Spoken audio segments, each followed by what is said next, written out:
how to select a good tenant for your investment property. I've gotten tons of messages saying, Lucelia, I have this new property that I just bought and I recently renovated, but I am afraid to death because I don't want to rent out my property to the wrong tenant and risk not receiving rent, risk getting into foreclosure because I am not getting that rental income to cover my mortgage. So today we're going to review a rental application to look into the possible red flags that you should be paying attention to so that you can make an informed decision and select the best possible candidate for your rental property. Welcome to Nova Rise, your channel for financial education. In here, we talk about investments in real estate, investments in the stock market, in precious metals, and small businesses. So now, today's analysis, it's going to be based on an application from Zillow Rental Management. For those who didn't know, Zillow does offer rental management services through their platform, and there's a section that you can actually use to qualify tenants as well. So the application that we're going to review is from Zillow, and it contains the personal information of the candidate. It provides you the credit history, and it also provides you the housing and criminal history of the applicant. So I find it to be a very well thought out application, and I wanted to share that with you today. Now, depending on the type of tenant that you might get, sometimes you might encounter someone who doesn't really have much of a credit history. Maybe this candidate is fairly young and doesn't have enough credit history built up, or maybe they're starting over and for that reason they are not necessarily having the strongest credit as possible because maybe they were the victim of fraud. So we're going to look into the different ways and how you can corroborate whether they're a good tenant or not based on bank statements as opposed to just their credit history. So let's just dive into the application right now, and I'm going to walk you through everything as we go through. So here's the rental application. All the information that you see blacked out is because it's sensitive information related to the person that filled out the application. But in essence, it sort of looks like this, right? So Zillow Rental Management, rental application, the address to be rented, that is the address of your property, and the applicant's name and when was this application submitted, right? And as you scroll down, you will see a quick summary of like the key components that are a must know for you. So from what I see here, there's only one person applying. It's a non-smoker and is requesting to move in at the date that you see on the screen and is generating $1,550 a month. Now, this section on the income to rent, I'm not quite sure what they mean by their 1.7.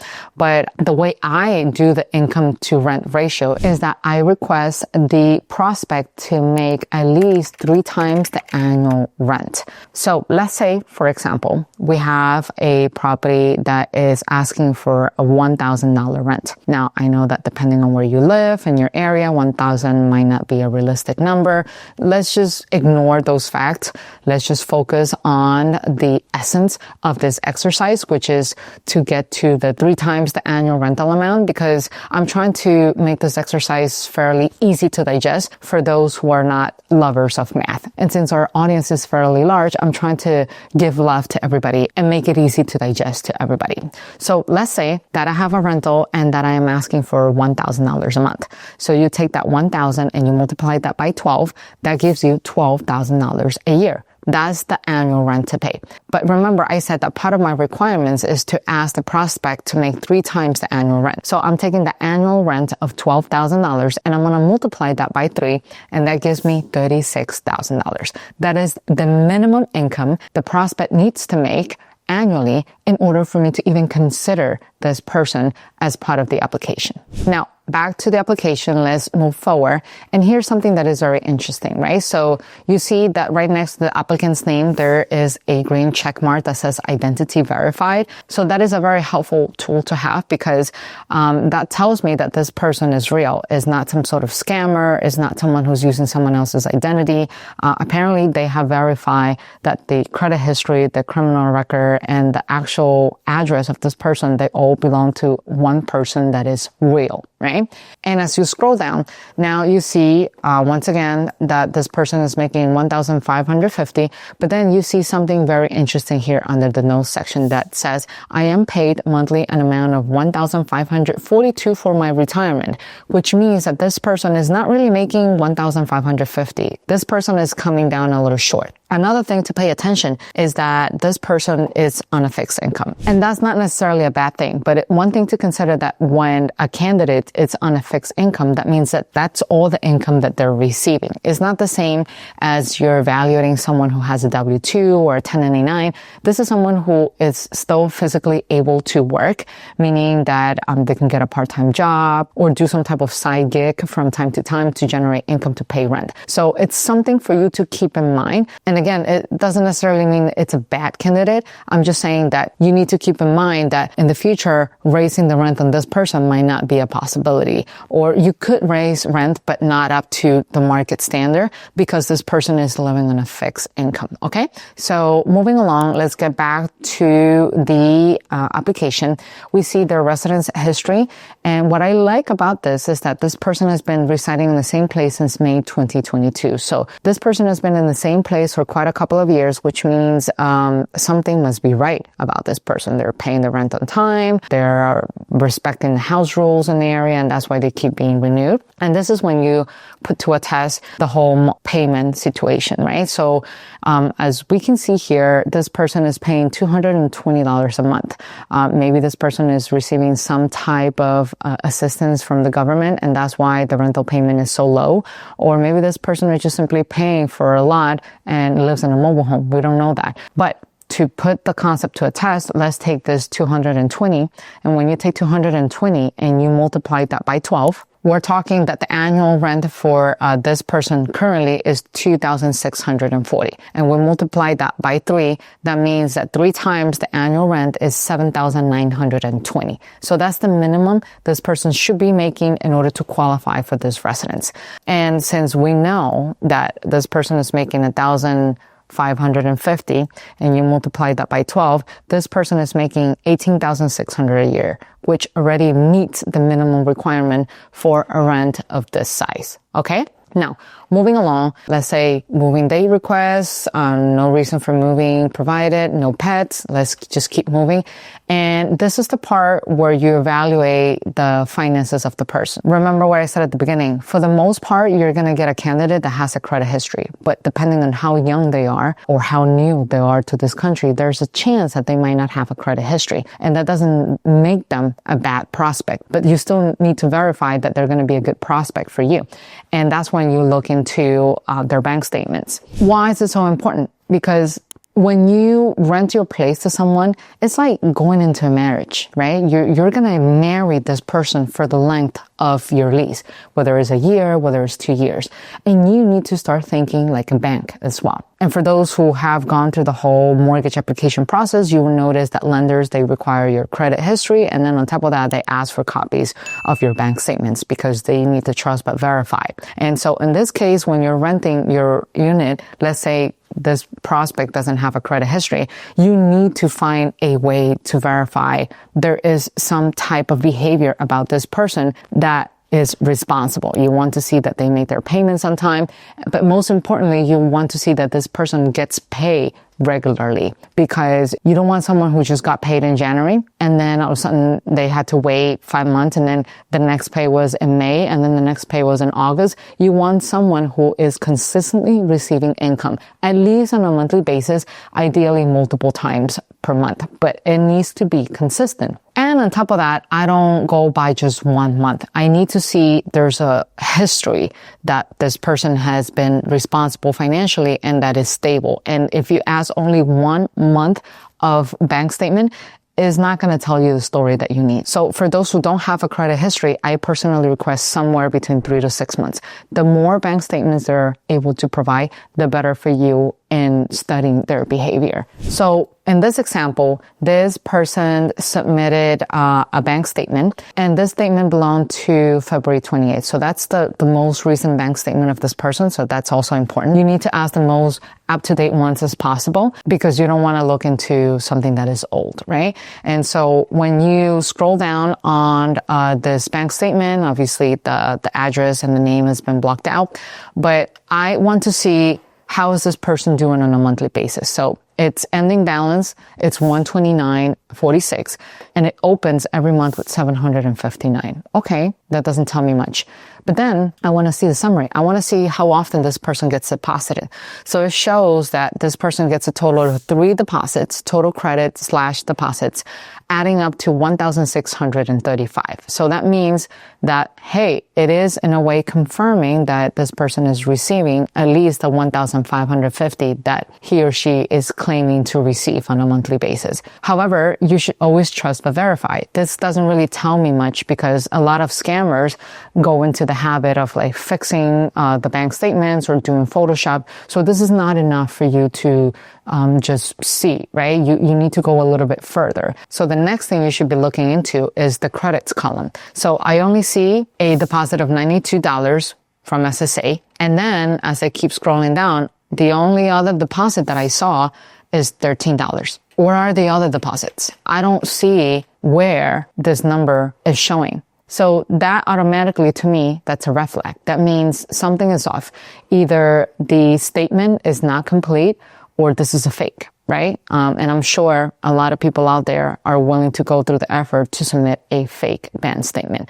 So just right from the get-go, just seeing this bank statement, something is off, and a lot of red flags are popping up, and I am immediately on guard, right? Like I am looking for additional red flags to prove me that maybe this prospect is not a good candidate for my rental unit.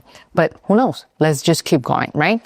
And now we have arrived to the section where there is a credit history. Once again, in the absence of a credit history, you go back and you check more copies of their bank statements. But when there is a credit history, then you review both in conjunction with one another, right? So here's another interesting fact.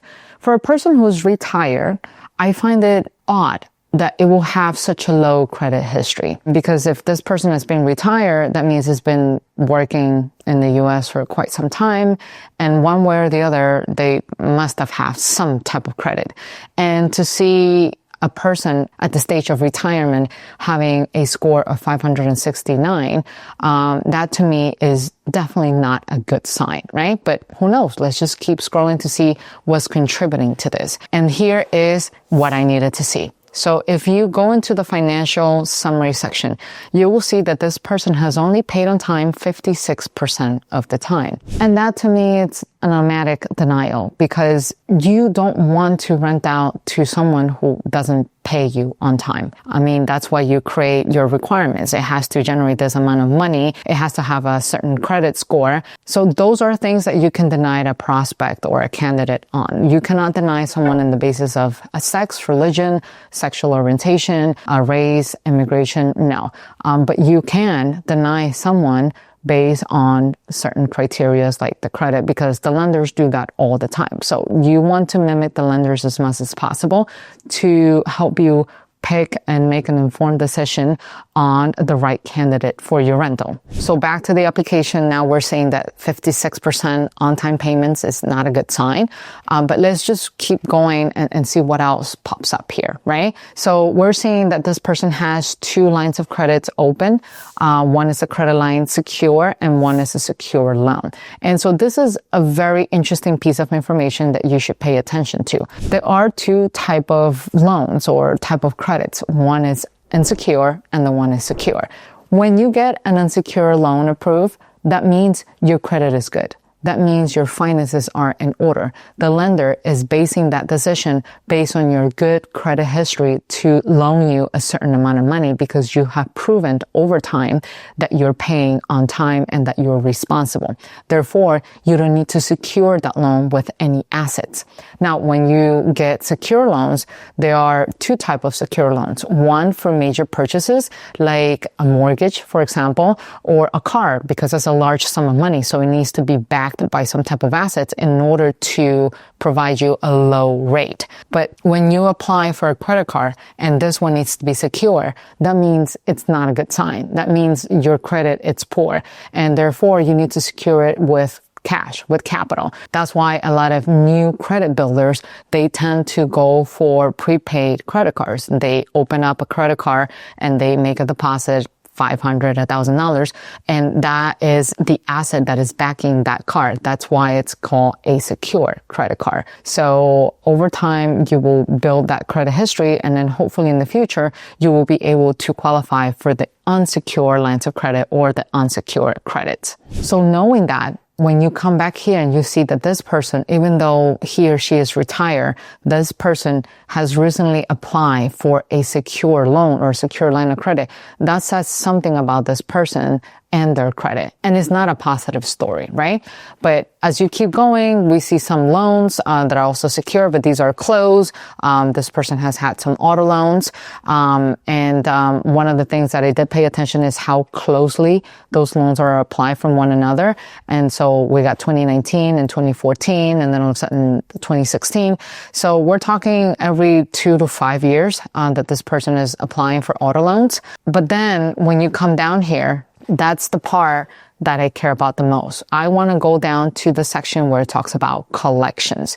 So once you get here, you will see the history of collections. Now, I always like to give everything the benefit of the doubt. If you were to have a candidate, let's say, with a great credit score, 780, right? And all of a sudden, one collection, just remember that not everyone is perfect, that things may happen. Sometimes there's an emergency in the family. Sometimes people lose their jobs. Sometimes they fall ill.